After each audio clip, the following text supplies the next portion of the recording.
Hello, सबको जय मसीह की। इस वीडियो के ज़रिए प्रभु आपको आशीष करे, ताकि इस वीडियो के ज़रिए परमेश्वर नए प्रकाश के साथ आपसे बात कर सके। हालेलुया। आइए इस समय के लिए परमेश्वर के टॉपिक की ओर चलिए। आज की टॉपिक ये है कि जो लोग परमेश्वर की आत्मा के द्वारा चलते हैं वही परमेश्वर के पुत्र कहलाएगा। हालेलुया। हम देखते हैं दूसरा तीमुथियुस 3 अध्याय का 16 आयत में वहाँ लिखा है कि परमेश्वर की आत्मा के प्रेरणा से ही वचन लिखा गया है और उसको पूर्ण से हमें अपने लोगों को किस तरीके से सिखाने के लिए वो लिखवाया है, इसलिए हमें उसी के अनुसार हमें चलना है। हालेलुया। बाइबल कहती है दूसरा तीमुथियुस 3 अध्याय का 16 आयत में वहाँ लिखा है कि हर एक पवित्र शास्त्र परमेश्वर की आत्मा के प्रेरणा से लिखा गया है, उपदेश देने में, समझाने में, सुधारने में, धार्मिकता की शिक्षा देने के लिए ही लाभदायक है, ताकि परमेश्वर के जन सिद्ध बनो और हर एक भले कामों के लिए तत्पर रहो। हालेलुया। तत्पर रहो। हालेलुया। परमेश्वर को धन्यवाद हो कि परमेश्वर इस पृथ्वी पर यीशु मसीह इस पृथ्वी पर था, तब तक चेलों को 3.5 साल तक सिखाता रहा। और फिर जब जिसका जाने का समय हुआ तब उसने कहा मैं पिता से विनती करूँगा तो वो तुम्हें एक सहायक देगा, ताकि उसी के ज़रिए वो तुम्हें हर बात नई नई बात सिखाएंगे और जो भी मैंने कहा वो तुम्हें स्मरण कराएगा। मैं तुम्हें कभी अकेला नहीं छोड़ूंगा, ना कभी त्यागूंगा। हालेलुया।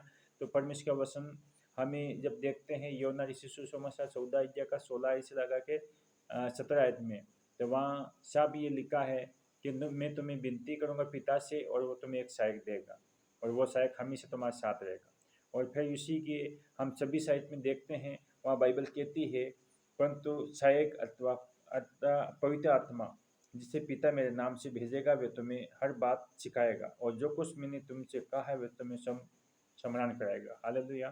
तो परमेश्वर हमेशा अपने आत्मा के जरिए, जब यीशु मसीह था इस पृथ्वी पे तब तक वो हमें सिखाता रहा। यीशु मसीह जाने के बाद पवित्र आत्मा भेजी गई, वो पवित्र आत्मा अभी तक है हमारे साथ में।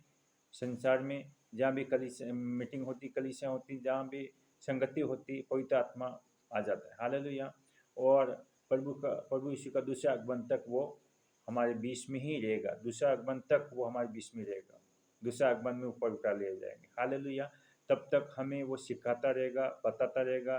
पवित्र आत्मा हमें कलीसिया में अलग अलग पास्टरों के, परमेश्वर के दासों के जरिए अलग अलग किसी को दास ठहराना, किसको भविष्य ठहराना, सब पवित्र आत्मा का काम है और पवित्र आत्मा करता है। तो उसके जरिए हमें वो सिखाता रहता है। तो जब वो हमें सिखाएगा तो यौना ऋषि सुसमाचार 20 का 8 अध्याय का 32 आयत में देखते हैं, जब वो हमें सिखाएगा तो हम सत्य को जान लेगा और सत्य हमें पूर्ण से आज़ाद कर देगा। फिर हम पूर्ण से मजबूत बन जाएगा। हालेलुया। और वचन कहता है उसी का यौना ऋषि सुसमाचार 16 अध्याय का 8 आयत से लगा के 13 आयत तक, जब पवित्र आत्मा आएगा संपूर्ण मन से वो तुम्हें सिखाएगा। हालेलुया। संपूर्ण मन से वो तुम्हें सिखाएगा, जो कुछ भी वो सुनेगा वो सारी बात तुम्हें सिखाएगा और मजबूत करेगा आपको। और फिर ये हम देखते हैं यौना ऋषि सुसमाचार 14 अध्याय का 15 आयत और 24 आयत में। 15 आयत में लिखा है कि यीशु मसीह ने कहा तो मुझसे प्रेम करता है तो मेरी आज्ञाओं को मान। यही हमारे एक मनुष्य के बीच में और परमेश्वर के बीच में ये प्रमाण दिया है कि अगर तू मुझसे प्रेम करता है तो मेरी आज्ञाओं को मानेगा। तो वो 15 आयत में लिखा और 24 आयत में कहता है कि जो मनुष्य मुझसे प्रेम नहीं करता है वो मेरी आज्ञा को नहीं मानेगा। हालेलुया। ये प्रमाण है, मानने वाले के लिए भी प्रमाण है, नहीं मानने वाले के लिए भी प्रमाण है।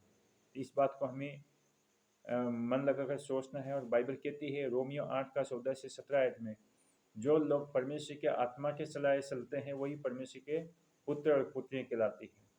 हालेलुया। और बाइबल कहती है आत्मा आत्मा के साथ गवाही देती है कि हम परमेश्वर की संतान हैं। अगर संतान है तो वारिस भी होंगे। हालेलुया।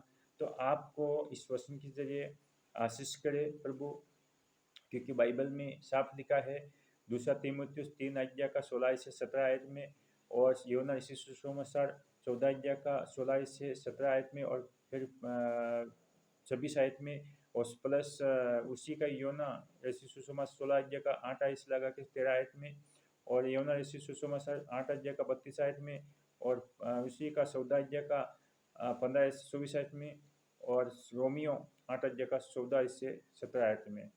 तो परमेश्वर किस तरीके से काम करता है, यीशु मसीह पहले था तब तक सिखाता रहा। यीशु मसीह जाने के समय वो हमारे यीशु मसीह के बदले में हमें एक सहायक दिया, वो सहायक अभी तक हमारे साथ में काम करता है, बात करता है और हमें हर बात सिखाता है। हालेलुया। आपको ये विश्वास करना है मनुष्य के जीवन में एक ही तरीका है परमेश्वर से बात करने का है, वो है प्रार्थना। प्रभु ने वचन कहता है कि जब तुझे समझ में नहीं आता है तो मुझसे प्रार्थना कर, मैं तुझे नई नई बात बताऊंगा और गुप्त बात जो तू नहीं जानता वो मैं तुझे सिखाऊंगा और बताऊंगा। हालेलुया। पर परमेश्वर का तरीका है, 5 तरीका है बात करने का। मनुष्य का एक ही तरीका है बात करने का, वो है प्रार्थना, और परमेश्वर का 5 तरीका है बात करने का मनुष्य से। हालेलुया। मैं आपको सबसे ईजी बात करने का तरीका परमेश्वर से, वो है वचन। हालेलुया। सबसे ईजी बात करने का तरीका परमेश्वर का है, वो वचन है।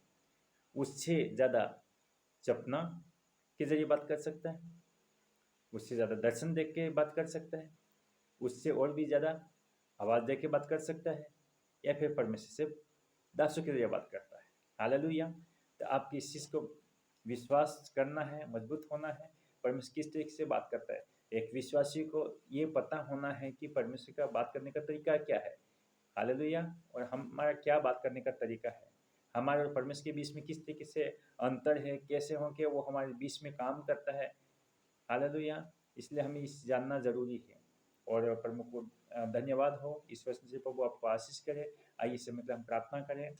मैं सर्वशक्तिमान प्रभु परमेश्वर आज इससे मतलब मैं प्रार्थना करता हूँ पिता, इस वचन के जरिए प्रभु आशीष कीजिए और तैयार आत्मा अद्भुत से कार्य कीजिए। मैं परमेश्वर जा पवित्र आत्मा की शामत कार्य करने पर पिता, उनके जीवन में जो भी वचन सुनते हैं उनके जीवन में पवित्र आत्मा कार्य कीजिए प्रभु, उनको सिखाने में मदद कीजिए प्रभु, जो भी वचन का उस उसके सिखाइए प्रभु, मजबूत कीजिए, दृढ़ कीजिए प्रभु, ते आत्मा अगुवाई कीजिए प्रभु।